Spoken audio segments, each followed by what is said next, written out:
En 2013, Rihanna a lancé une surprenante rumeur sur Cristiano Ronaldo. Cristiano Ronaldo, je l'aime bien. J'ai beaucoup d'amis gays et je soutiens la diversité sexuelle. Mais pourquoi la chanteuse a-t-elle lâché cette bombe sur le portugais? I don't know. You don't know? I don't know. Nous, on sait. À cette époque, Cristiano Ronaldo était en couple avec Irina Shayk. Sauf que dans le même temps, plusieurs photos entre CR7 et Rihanna ont fuité. Certains médias ont commencé à les imaginer en couple.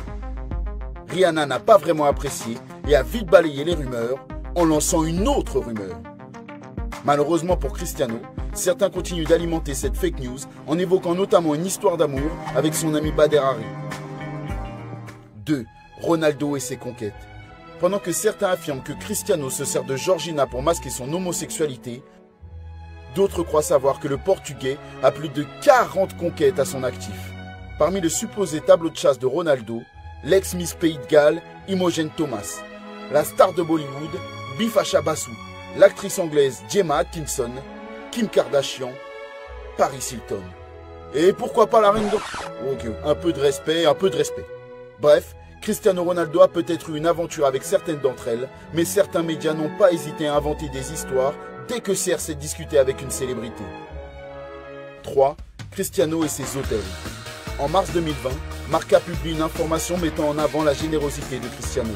Le footballeur aurait décidé de transformer ses hôtels au Portugal en hôpitaux pour aider à lutter contre le coronavirus. Ronaldo aurait en plus de ça accepté de prendre en charge tous les frais des personnes hospitalisées dans ses hôtels. Fake news. En fait, l'information avait été publiée sur Facebook par un journaliste portugais considéré proche de CR7. Marca avait alors pris le risque de relayer l'information et tout le monde s'est fait piéger. Ne vous méprenez pas, Cristiano a tout de même montré toute sa générosité durant cette période.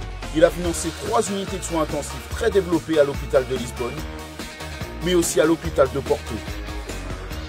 Un don très généreux qui a probablement sauvé des vies. 4.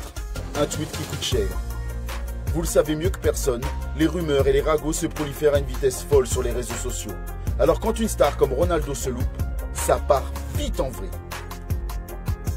En octobre 2013, Cristiano tente de remercier ses jeunes fans. Merci pour votre participation au concours de sous-vêtements CR7 pour garçons. C'était un vrai plaisir de regarder toutes vos photos. Un énorme bad buzz s'abat alors sur le portugais. Évidemment, il ne s'agissait que d'une maladresse de la part de Cristiano Ronaldo. Je réalise qu'il y a eu pas mal de buzz au sujet de ma ligne de sous-vêtements pour enfants. Des phrases erronées sorties de leur contexte peuvent être dangereuses, surtout pour ceux qui ne font pas attention. 5. Cristiano est milliardaire. Vous êtes tous déjà tombés sur cette news. Cristiano Ronaldo est le premier footballeur milliardaire. Oui et non.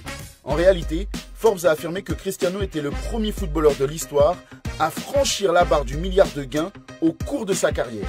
Mais ça ne veut pas forcément dire qu'il a 1 milliard d'euros sur son compte en banque. Au cours de sa vie, Cristiano Ronaldo a certainement dépensé un paquet d'argent. Tenez, il a récemment payé une bouteille de vin rouge à 10 000 euros pour faire plaisir à ses potes. CR7 n'a donc probablement pas 1 milliard d'euros sur son compte, mais son patrimoine pourrait éventuellement lui permettre de devenir véritablement milliardaire. Bon, ce qui est sûr, c'est qu'il a toujours plus d'argent que moi.